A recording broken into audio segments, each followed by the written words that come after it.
Hello, welcome to Untitled Wargamer. I'm your host, Rob, and it's Tuesday. How are you doing? Elf Bro, welcome to the show. So, I am live on Twitch on thehonestwargamer.com. If you guys like to, not thehonestwargamer.com, that's not yet. Live on Twitch, if you guys want to join us. Also, obviously, on YouTube or on Facebook. So, if you want to say hello, I'll be taking any information that you might need. Any questions? I'll be taking questions, is what I'll be taking. Tell it's early. We're taking questions live on Twitch, so join us there, please, if you're on Facebook or you're on YouTube. Listen back to the podcast. Make sure you stay hydrated, and thanks very much. And as always, thank you very much to everyone on our Patreon and who subscribes on Twitch. You guys basically help the show happen. So it's because of you that the global Age of Sigmar community and the 40k community is growing. So thanks. Now let's talk to everyone who I see in the chat. Paul Conti, Battlecho, Devious2k, Rintra, Brad Glover, Heralds of War, Clinto, and a bit of Elf Bro. Someone say stats. So a little bit of an interesting fact today. The stat show is being postponed until Thursday. So I'm doing something a little bit different today. A little bit different. It's because the stat show on Thursday will be our final stat show of Age of Sigmar 2.2. What do I mean by that? Age of Sigmar came out, and that was Age of Sigmar 2. Then, about 2 weeks later, they did such a fundamental redesign of many of the War Scrolls and abilities that's Age of Sigmar 2.1, which stayed pretty much unchanged until the big Winter FAQ, which became Age of Sigmar 2.2. When the General's Handbook comes out, that'll be Age of Sigmar 2.5.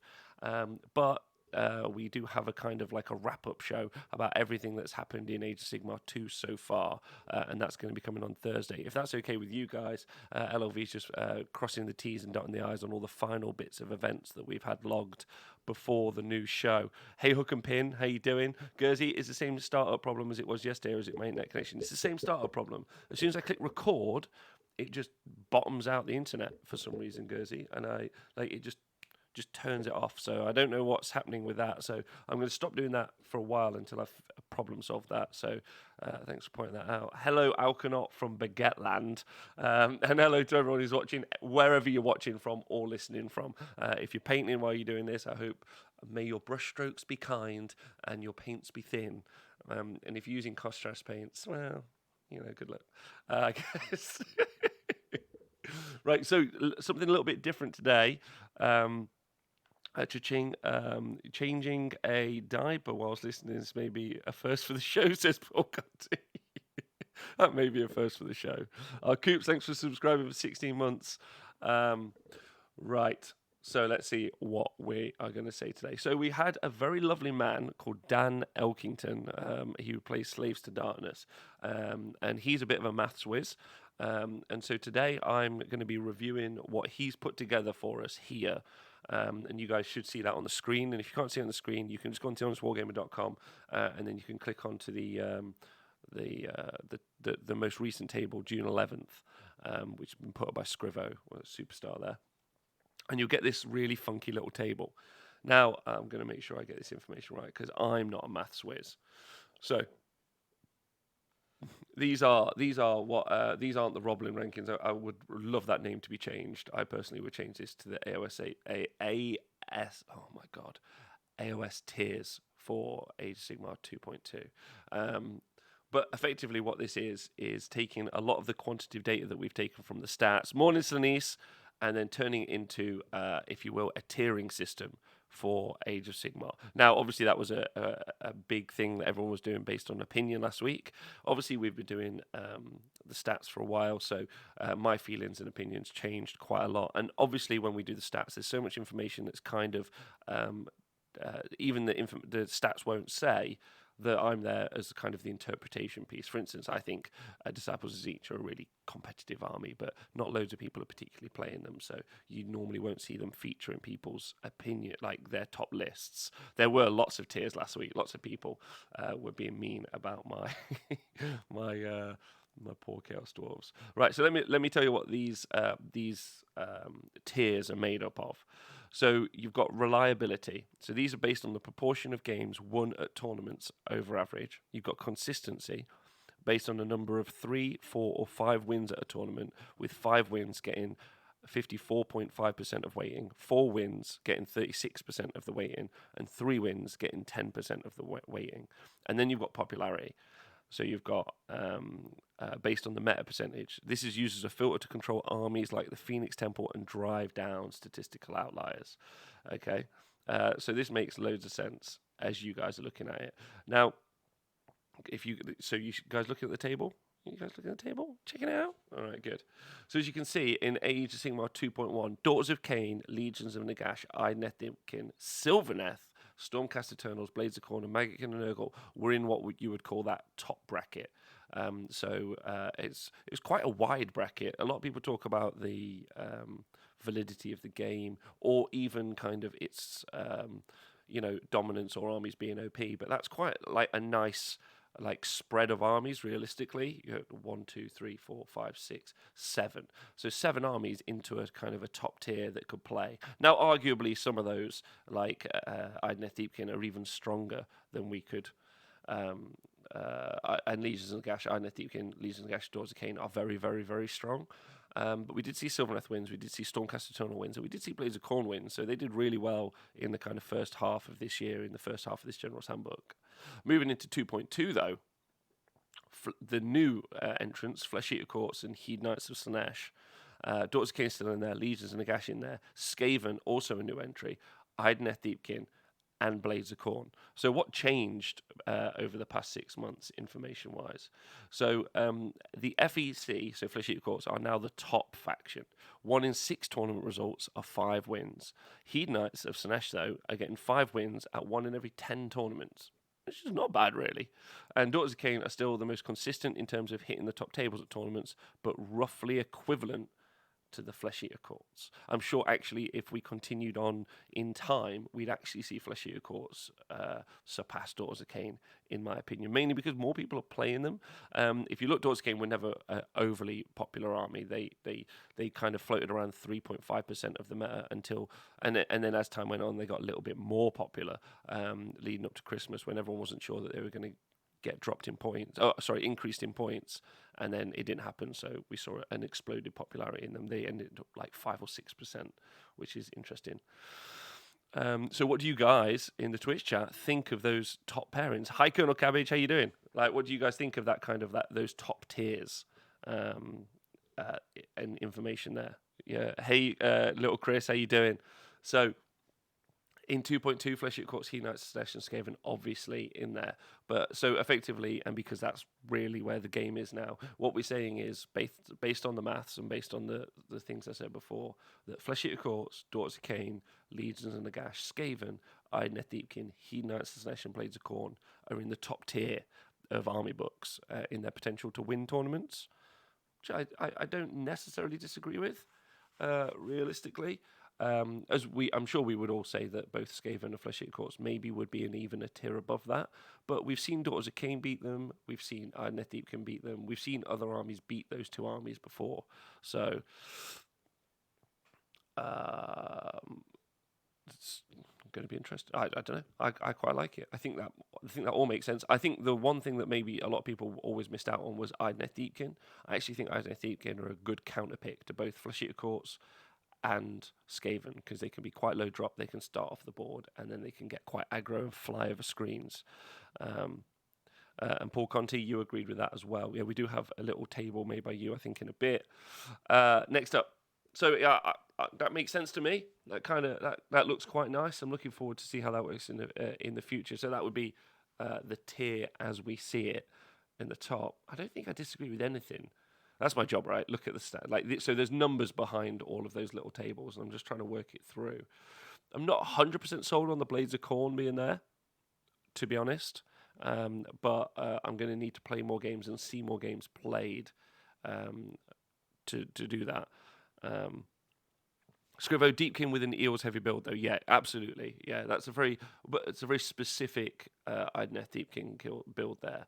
And arguably, it's also a very specific Flesh Eater Courts build. I know a lot of people are talking about how good Blisterkin is, or any of the other delusions, but realistically, they're not.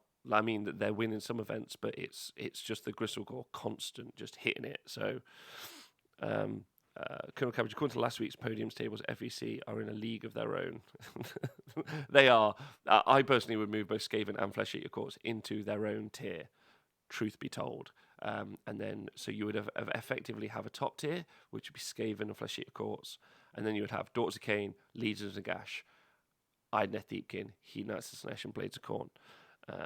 But those are mine. Those are my thoughts. And if you missed it, there's some information as to why these have been picked. So this would be reliability, consistency, and popularity. So those are some filters. So these are all based on the maths of the stats, with some weighting being applied to the results, so you don't end up with Phoenix Temple just weirdly at the top in some sort of odd way. Legion of Nagash, Daughters of Cain are close on total number of podiums, but adjusting for quality of podium results, no one is close to FEC.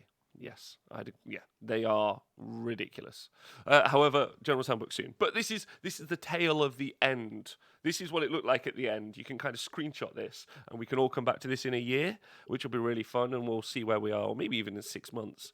And it's just awesome that we've got the information. So again, big shout out to LLV, and join us on Thursday, same time as we normally do the stat show on a Tuesday to find out. Right, so that if we call in that the A tier with Flesh Eater Courts and Skaven in the S tier, let's move into the B tier, if this is okay. But before we do that, Sinise has got a point, and I miss him. Yesterday it was great having Mark on the show, but I really have missed just talking to you guys. How are you doing, Sinise? A lot of that £5 million bonus was made of FEC start collecting bonuses. Maybe bought more new players than any other release. It was the easiest get into and win all of Age of Sigmar that's ever happened. It's kind of the opposite of getting into 40k, right, where they sell you Space Marines and it turns out that they're rubbish. Whereas if they just had start collecting Eldar, we'd all be laughing, right? I bought 3. What's cool is, Relian, because I know that you were playing Legions and Nagash all the way back from the very start of Age of Sigmar 2. So you got to be happy that your faction has had that consistency for over an entire year, right? Buying into that army and then rocking it for. I know you've switched armies several times, but it's nice having that consistency across that. Daughters of Cain and Legions and Nagash both have had consistency across the field. I don't necessarily agree with Blades of Khorne being up there, but that's me disagreeing with the maths. I don't know if anyone agrees with me. Jabber AOS, will you be able to track the effect of mercenaries in the next General's Handbook? That's really interesting, actually, and a great question. Thanks, Jabber AOS. Maybe they put mercenaries in just to fuck with us. I don't know. And until we see the books being out, because as I understand it, it's only going to impact it. Your mercenaries come out of your allies allotment, and your allies allotment is 400 points as it stands. Maybe they're going to change that to something dumb like 50%, which will make me proper tip the bathwater out of the bath. Because I love Age of Sigmar, because you generally just will play a Sylvaneth army versus a Gloomspite Gitz army, and you're all good. But if they start increasing the cap, so it's like soup like 40k, which is just shit, then no. Zinch in B tier, I'm offended. Little Chris, me too. Me too. Me too. I think Zinch. I'm very, very excited about playing my Zinch, so I hope everyone thinks that they're rubbish. Hey, Toon King Tristan, how you doing? Allies are also 1 in 4 units. People often forget that. The allies are also 1 in 4 units. That's good, and I hope that stays true for mercenaries too. So we'll see. We don't know yet. So until we find out the information of exactly how mercenaries are working, and if any army composition changes, we won't know what that effect is on doing the stats. There's no LLV. LLV is going to be here on Thursday. He's doing some work. Specifically, there's something to do with Canada and winning the NBA. Dunk those hoops, boys. Right. So in B tier, don't get upset. Now, in 2.1, as you can see there, 2.1, it was, yes, Legion of Asgore, fuck you all, Host of Slanesh, Phoenix Temple, Bone Splitters, Disciples of Zinch, Order Draconis, Gloomspite Gitz, Nighthaunt, Destruction, and Order. So quite a thick middle, just like I like my women. No, but quite a hefty middle, right? Which is cool. Into that B tier.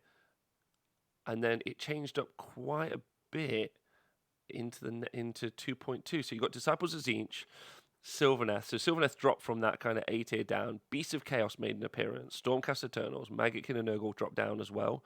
Fire Slayers jumped in there. Phoenix Temple, Legion of Asgore still there. Gloomspite Gitz was still there. And Nighthorn finally started to make an appearance as well. So people got to grips with that. I'd say I'd not disagree with that. I think that's quite solid. Realistically, Phoenix Temple obviously is super aberrant, but actually it's a really good build. Like if you've never played against the Phoenix Temple, they are just they are really good. Oh my god, is that Smorgan? Is the Smorgan face here himself? Wowee. Let me do my Smorgan face. There we go, all done.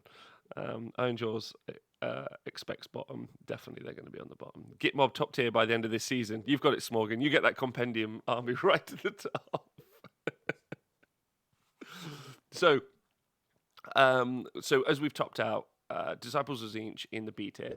I'm with Little Chris. I think they're a really good army, but I think it's going to take a really top flight general to get them to play with the A tier boys. And with the S tier boys, I'm not sure we've not got the juice. Sylvaneth, obviously, we're in a weird place ever talking about Sylvaneth. Obviously, we know the new battle tome's out. Me as an analyst doesn't think it's the best battle tome, but I'd like to get it out on the tabletop and play with it a little bit. I don't think it's. I think that would end up eventually dropping down to a C tier. No offense, Tree Boys. You know you're my first love, so don't get mad at me. Beasts of Chaos, definitely, and if they end up getting a points drop in the next in the next General's Handbook, they could really be an army, I think. And what's interesting with the Beasts of Chaos book is a lot of Beasts of Chaos units being used in Sinesh armies, Tzeentch armies, Khorne armies, or Nergal armies.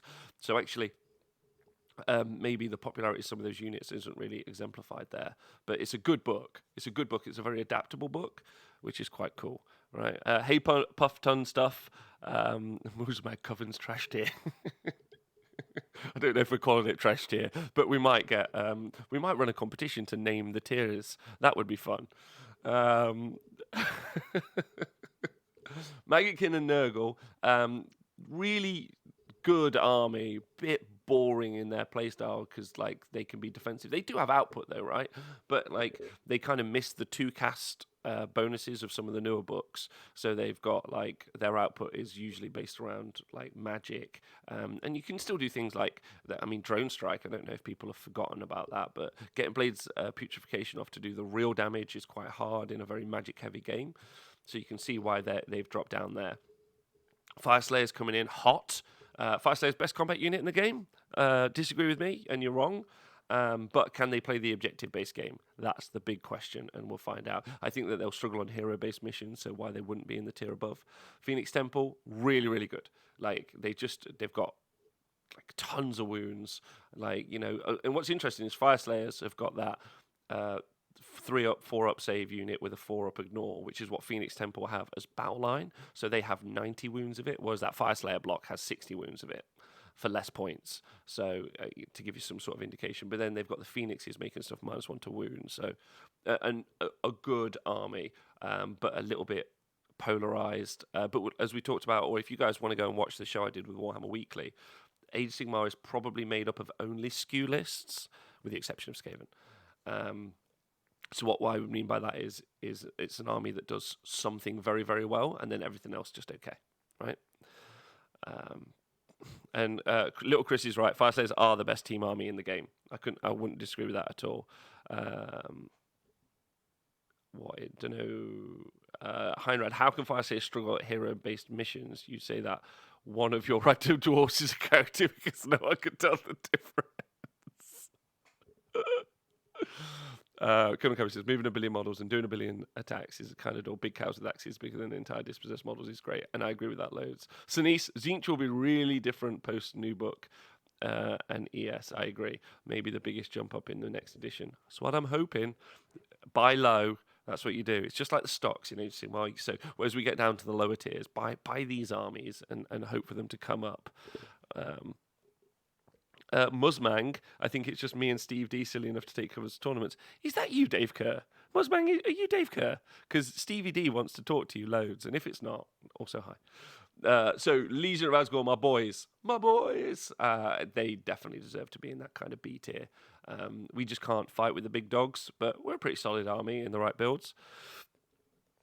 And I'm hoping General Sam, but they just forgot about them because it's pretty much the it's the most solid book you could buy. Realistically, you'll win 3 games, sometimes maybe 4 games, and you can kind of compete with the big boys. You just don't have loads and loads of tools. And it's not terrible. It's a genuinely rock solid book. You can play things like them and Gits and Corn probably all day long and just be having a great time. It really does feel quite nice. Gits in the B tier. That seems fair. Like there's lots of people playing Gits all around the world, but they just aren't really hitting those podiums.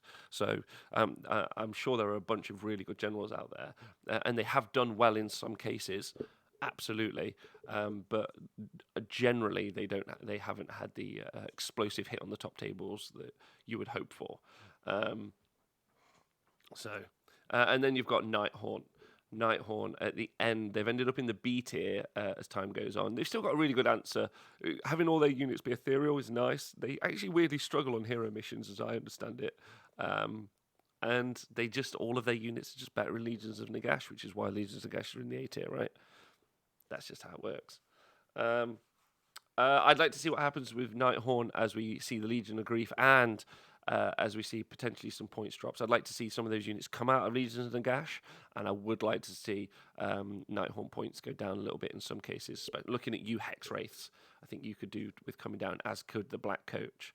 But we have seen some tournament results posted. We saw a Nighthaunt army with the Purple Sun win a tournament recently. Not recently, but this year, which is pretty crazy. Do you guys agree with this? In the B tier, hey man dollies, you could get Chaos Dwarfs in the printed compendium rules. Doubtful, but hey, in China Purple you have real army. So what do you guys think? Do you disagree with any of that? Let me know. Do you think that they're rubbish or they are good? And again, to let you know, these are all based on the stats. And then there's been some modifications. So we've changed some stuff based on reliability, consistency, and popularity to kind of formulate how the stats have gone. I'm sure Gits will win more tournaments, but their stats will be held in check because of the people who make them a fun army. I think that's true. Hi, Muzmang. Not him, but hi. Also, hi. Finished work. Now time to talk about Warhammer. Hi, Dadhammer CG. So we're talking about this is a tiering system for Age of Sigmar based on the stats. So there we go. Right, into C tier. There we go. That was A. That's B. There was an S. We put Fleshy, of course, and Skaven in S. I know the stats don't say that, but that's my opinions putting them in there. Into C. Now, at this in Age of Sigmar 2.1, it was Flesh Eater Courts, Free Peoples, Chaos. All have they've risen. Seraphon, Fire Slayers, Clan Scryer, Beast of Chaos, who've jumped up. Iron Jaws, who I imagine have jumped down. Warherds, who aren't around anymore, and Order Serpentis. So going into 2.2. So where we're at the end of this General Handbook. In C, Seraphon, Bone Splitters, Mixed Order, Mixed Destruction, Order Draconis, Iron Jaws, and Mixed Chaos. So 3 of the mixed factions all in the Order C. Having had success with Nighthaunt, Relian says, I think they are a solid 3 to 4 win army, and once in a blue moon 5 wins. So that would seems right for a B tier army. That's how I'd feel about Chaos Dwarves, to be honest. That seems about right. Warhords are around. I don't care. Yeah, Little Chris, if my Bone Splitters beat Skaven and FEC, they are solid tier B, possibly A, if more experience play them more. Yeah, so again, like we said, we've weighted this information based on stats, and I'm here for the opinion piece, right? I would actually say that the Bone Splitters, and specifically the Cunning Rook build, this is where it gets really interesting, right? Because when we talk about Bone Splitters as a book, I'd say C tier is absolutely okay. When you talk about Cunning Rook, definitely it can play with B and A tier armies all day long. So that's just a one build inside the whole book that can play the game. Smorgan, lol, you mad? Order straight up in A tier. Well, why haven't people been doing it? But it's not me. These are the stats, and we're all to have a discussion about it, right? Most utility of any army, best capacity to adapt to the meta too, says Smorgan. I would agree with that. You just are getting so many bonuses now for allegiance abilities. Previously, so Sylvaneth was the first book where we saw allegiance abilities, right? And you got some allegiance abilities, but it was only some really good bonuses. But it's only when we really started to get into things like Idneth Deepkin, where they had an entire term of always strikes first, or you got Daughters of Cain, where you had free temples. Or the Kharadron Overlords, where you had free barracks, where you just got a ton of free rules, that we started to see the shift between taking a mixed chaos or order army and an allegiance ability. And the allegiance ability was more of a bonus. It was just, you just got so much more for your buck, like free rules on top. So while I agree that mixed order is solid, and even mixed destruction is solid as well, and mixed chaos, I think you can make an amazing mixed chaos list. Like there's loads of really good units inside chaos that don't necessarily need allegiance abilities. And I mean, are there any really great allegiance abilities in chaos? Like, truth be told, like the Tzeentch one's interesting, but like it's nowhere near as impactful as current like allegiance rules that you would see in like Flesh Eater Courts get their allegiance ability and they get their delusion on top, so they really got bonuses. So I would agree with you that mixed order has got lots of legs, but as the allegiance abilities and everything you get for being in allegiance seems stronger, there's possibly an argument that they're better. But it's a fair point. Learn, train, play. I just got here. What are the disciples of Tzeentch? They are a bunch of birds who are bastards. That's how I would describe them. What are the rumor new command abilities? My privateer is going to get better. Let's hope so. I think Order Draconis have put up enough results to really even include, but they have. They just have. I don't know. I think that they've anyway. So Seraphon, I'm really sad about that. Them being in the C tier. I think you can play them quite well. They've got some really good abilities. I just think like they're just a little bit overcosted in some areas, and then some of the units are just straight dog trash, which is a shame. But people have posted some pretty decent results, and we've seen some wins with them.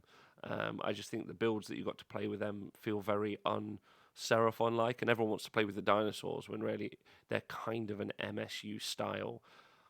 They've got one of the weakest summoning mechanics as well, realistically. So, and they tend to bunker up a lot, which can be quite hard if they get alpha. But they do have the option of one drop. I think that Seraphon probably could have been doing better, which is why we did a big show on it through the year. I would maybe put them into the B tier. Personally, I'd probably buoy out that B tier. Bone Splitters we talked about, Mixed Order we talked about, just Mixed Destruction, yeah, absolutely. There's still some legs there. Order Draconis, still they definitely were at the beginning of the year, a really solid army. Now can they compete with the nerf to Doppelganger Cloak? Potentially not. C tier seems a bit mean, but they normally are quite light on bodies. They don't have any summoning, so probably that seems about fair. Iron Jaws. Oh, baby. Iron Jaws. How do we all feel about Iron Jaws? C tier? I don't know. Like, I think that they would struggle a little bit against everything in that list, to be honest. I think they'd struggle against Seraphon, they'd struggle against Bone Splitters, they'd struggle against everything else that we see. I just think because they have almost nothing that flies, so they can't jump screen, so you can screen them quite easily. They've got smashing and bashing, which is nice. I'm not trying to bully them. Listen, I love a good greenskins. I love them duffing people up and duffing me up. I'm not hook and pin. You leave them be. But I think they definitely, I would say C tier is fair for them. And I'm sure they don't really give a fuck about how I feel about it either, because that's what every Iron Jaws player feels. And then Mixed Chaos. I think Mixed Chaos is actually really good. If we talked about Mixed Order, Smorgan, I actually think Mixed Chaos has got as much legs. Just people aren't really playing them. For a while, this won't be this edition, but 2 editions ago, Mixed Chaos. This is in Age of Sigmar. Mixed Chaos were the future. You could play them all day long, and they've still got some really adaptable units, truth be told. So we'll see. Then now we're going into the not as popular tier. It's called, I don't know what to call this tier. I don't want to say sub-trash. Just above trash, the bin lid.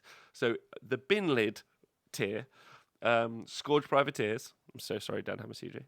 Swift Talk Agents. I'm so sorry, Paul. Free Peoples.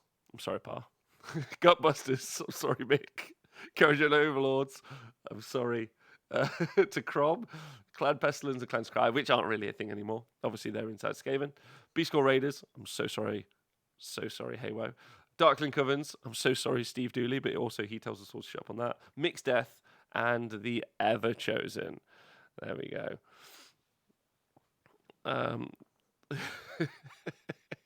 I would argue that all seems a bit fair, but we have seen some people punching above their weight. Gutbusters, Kerajan Overlords. And I think Kerajan Overlords are higher than this, truth be told.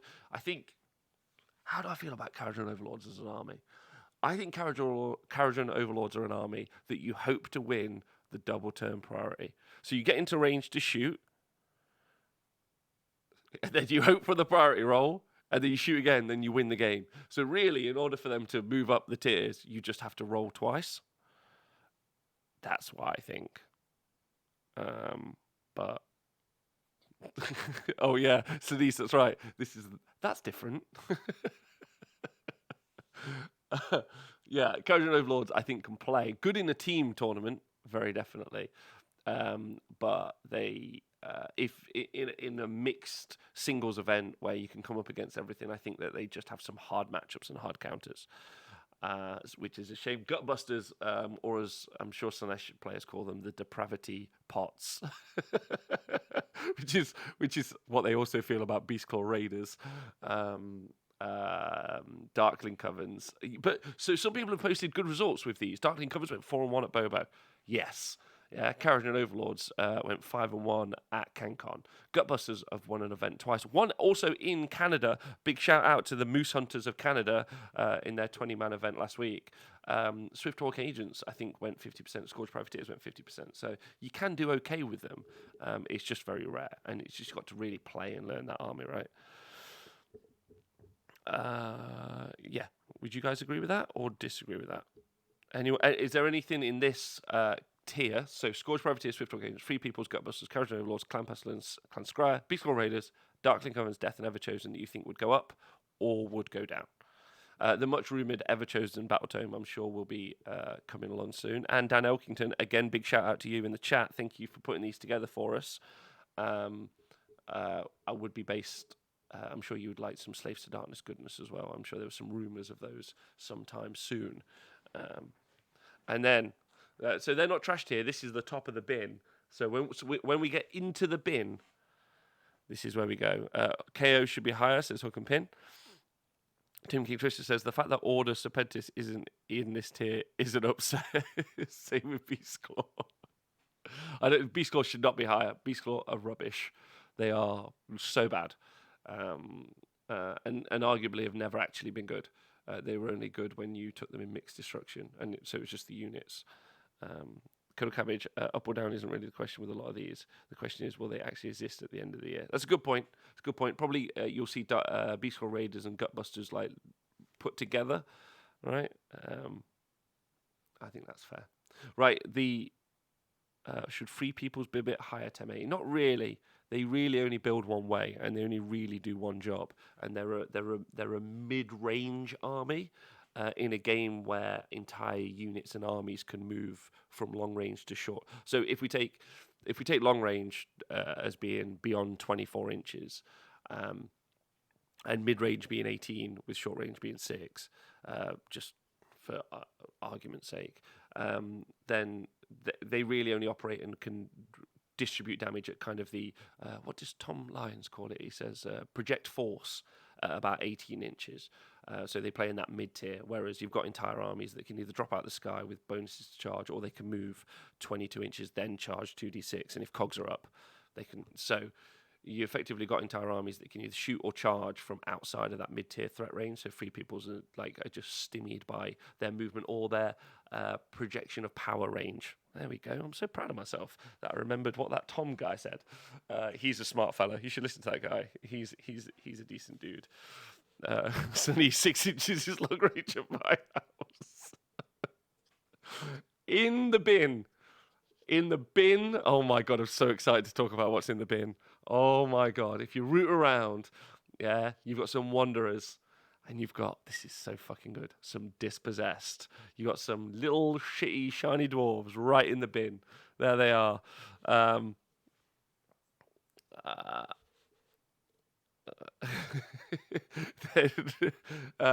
Dispossessed being in the bin is great. Slaves to Darkness, just terrible.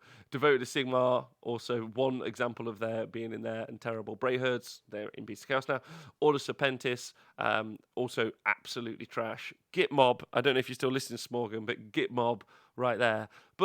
And I would like to give an award. I don't want to give away what's happening on Thursday for the Honest Wargamer stat show, but there is an award that's going to be given out for the worst army in Age of Sigmar, and in Age of Sigmar 2, and I'm going to give it out, and it is Tamrakhan's Horde. They are so bad, and I own it. FYI, it's beyond trash tier. If there's an S tier, so you've got the bin, and then you've got the rubbish underneath the bin, and the rubbish underneath the bin. Oh, someone, Reflex Dog Training, thanks for joining Patreon. What a nice guy. So they just suck. I don't know if you guys can see that there, but yeah, they, maybe I've not been very good at that. Yeah, they are so rubbish. Sorry, I've moved it up now so you guys can see the trash tier. The in the bin chicken tier.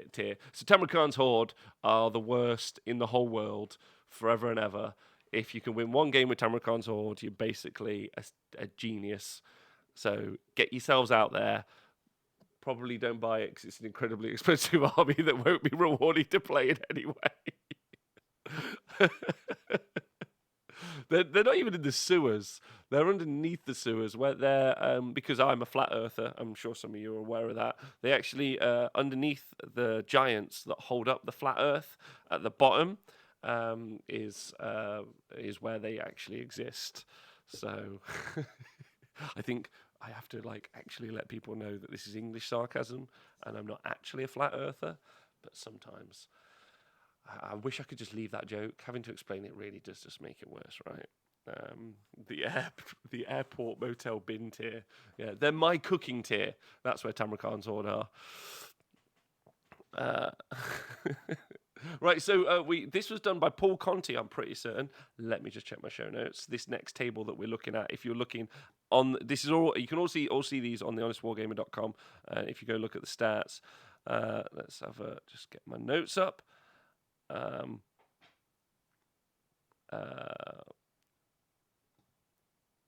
Also, quick note about the. Sorry, I just want to do a quick note about the actual tier system here, yeah, for the armies. So, there are three fewer Roblin tiered and greater. There are fewer 3-tier armies and more 2 and 1 tier armies. This means that the distance between good and poor is increasing. The rules rich-poor divide in AOS is increasing. This lends towards supporting the conclusion of rules creep. However, obviously, thanks to trickle-down economics, the way it will work is all the powerful ones at the top will somehow put their rules down. No, that's not how it works. So yeah, so effectively what we've learned from our tiering system, if our tiering system is accurate, or what we're saying is that there is a greater divide between the rules abilities of the people at the top and the people at the bottom, based on the stats. If that helps you out at all. Yeah? Good. I hope you guys enjoyed that. Now I just need to find out my next piece of stats. So then this final piece that you're looking at here, did that make sense? Did that make sense? Can you guys tell me if that made sense? And don't troll me because I was a bit worried about that. Reflux Dog Training, you donated because you want to make me to do the Warhammer cookbook. I'm going to do that. Done. In fact, I've got an idea. So, focus being put on making 1,000-point events. Are we going to have stats for 1,000-point games? Is there a focus being put on making 1,000-point events? Because I'm not going to them. I would say we'll talk about that later. That made sense, Rob. You did a good job. Thanks, man. I appreciate that. Fuck the Scrivo tier. Oh, that's so mean. Right, so we're looking at the. This is done by Paul, and this is, as you can see, a kind of like a nice, colourful picture to let you know how the meta percentage has changed over 4 weeks, but also how the podium percentage has changed. Now, the green is danger in both charts. So green here. As you can see go across, that is how much more we're seeing of flesh eater courts. But here you can just see their dominance in gaming. And this one here, you can see their dominance as increasing when it comes to Skaven as well. So that's the Skaven chart. Whereas Daughters of Cain here, Legions of the Gastor really were doing it. And then they've started to trail off quite a bit, but they've kept a consistent kind of level. So it's a nice little diagram to show you or two nice little diagrams to show you kind of how much the popularity of some armies are increasing, but also to show the podiums. When it gets towards the podium bit, it is bonkers, right?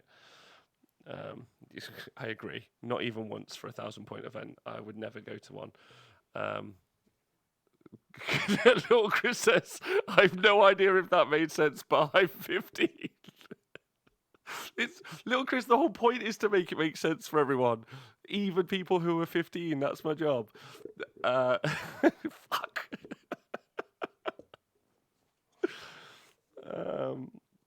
Trickle down Warmanonics and all the dispossessed one is government funded healthcare. Sold. We have turned this into. So that's it. That's all I've got. That's all the information that's here. So again, you can find these on this Wargamer website. And that's a kind of tiering system. I think I'd like to, Dan, if you're still in there in the chat, or Scrivo, I'm going to try and get this changed up so that it doesn't say the Roblin rankings. It says the Roblin tiering would be better. Rankings is the wrong word because it's already a word that we associate, and I don't want it to become confusing. It's already a word people use for other things. So has anyone got any questions? Does anyone disagree with that and want to talk to me about it? I'm absolutely willing to listen. I've got a little bit of time. Twarded are people too. The poor dispossessed. The miners, they're just mining folk, right? They never get the fair. They get the fair end of the deal. Pretty new graphs. Good morning, afternoon. Hi, Whippy Sticks. How you doing? I'm not sure what's going on here, but I like the colours. Hi, Maggie 945. Colonel Cabbage FC player. Don't worry, dispossessed player. All my podiums will trickle down to you eventually. Now let me re-roll these more attacks on my third activation. It kind of is like that, right? That's what we all do when we talk about these things. Everyone's like, oh, Flesh Eater Court's so strong. Everyone goes, don't worry, you'll get your battle tome soon. You'll be rich one day.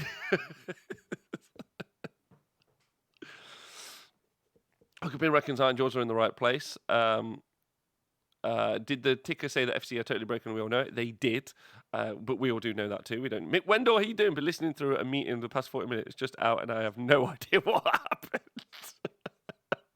What, in your meeting? That's good. Gutbusters have been unfortunately relegated to the bin lid, the second to bottom tier. Oh, hey, whoa! And talking about second to bottom tier, guess who else was in there? The Beast Claw Raiders. How you doing with that? So based on this is Haywo kicked this conversation off last week with the tiering system. So this is effectively a tiering system based on stats with a bit of clever maths done behind the scenes. And again, just to catch you up, if you just joined us on what that clever maths was, I know I'm repeating myself for the podcast, guys, and I'm sorry. It's based on so it's quantitative analysis based on reliability, so based on proportion of games won at tournaments over average, consistency based on number of 3, 4, or 5 plus wins, and then they were weighted at different percentages, and then popularity based on meta, so as to take out statistical anomalies like Phoenix Temple. So that's how we arrived at this kind of place. Bone splitters should be higher, but people who don't play Cunning Rook bring them down. I would agree with that. I think as a book, that's the right kind of tier, but as a single skewed army list, it probably should be higher. Can't stick around, says O Reaper.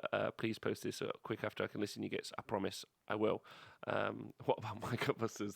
They're rubbish. Is what the stats say. So, has anyone got any questions? Zine should be tier 1. You, me, and Little Chris, we all agree. We all agree, but that's why we're going to be playing them in the future, right? And what can we take from this information? I would say that if you wanted to get into a new army with a new General's Handbook, especially as you know what allegiance abilities that they've said are talking out, I'd probably buy low, and you'll get like a really tasty boost. So if you wanted to get into a new army for the new General's Handbook, you could start looking at things like Beast Claw Raiders, I guess. Gutbusters, definitely, I would argue. Ever Chosen, I think that's a solid shout. Archeon's a great model to buy as well, because you can use him in at least 4 different armies, possibly 5 if Slaves to Darkness or Ever Chosen becomes a thing again. Dispossessed, you could, I guess. That's an army that could get some bonuses there. Carriage Overlords, but buy low, go high. Lord Timo, of the top A factions, which do you think has the best books? As Lord Timo, so A would be. So the best book currently is Skaven all day long. If that's our 5, our rank 5.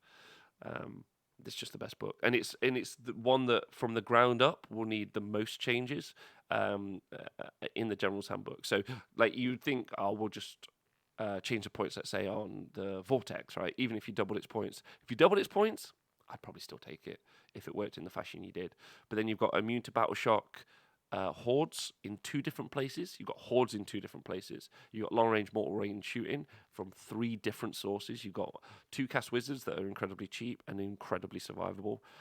That book will be top tier next edition as much as it is this edition. So that's the strongest.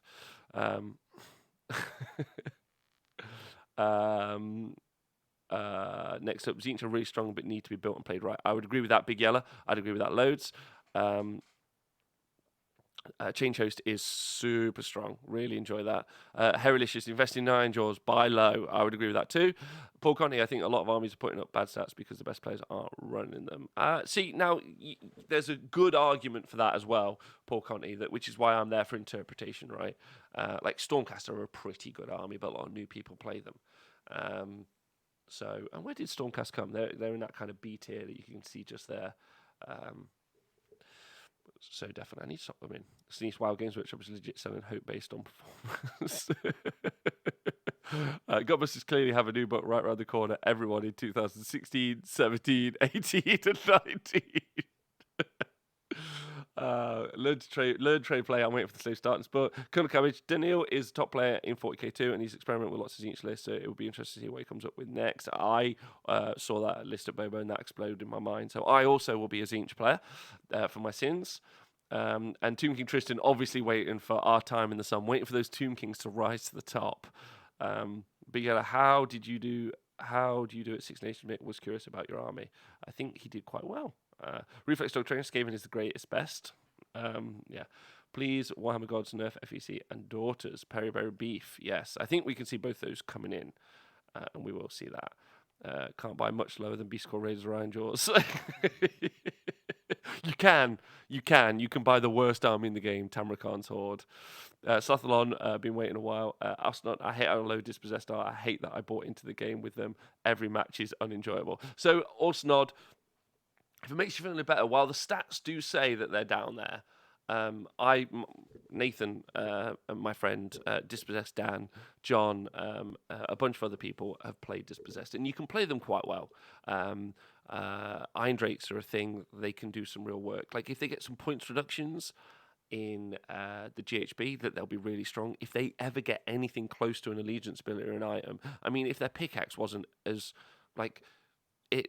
Like you might have an army that goes from where it is now that might just jump straight up into that middle pack with Dispossessed. I promise you. So 2 weeks. So just hold on. And if you don't, we'll be honest about it. We'll just be like, look, that's not where it is. But I promise you, you really would have. You'll have some some legs, you short little fucker. So don't like get too disheartened. I can definitely see how it would have been a tough time at the minute. So I'm sorry for that. That's not my fault, but still just want you to be okay.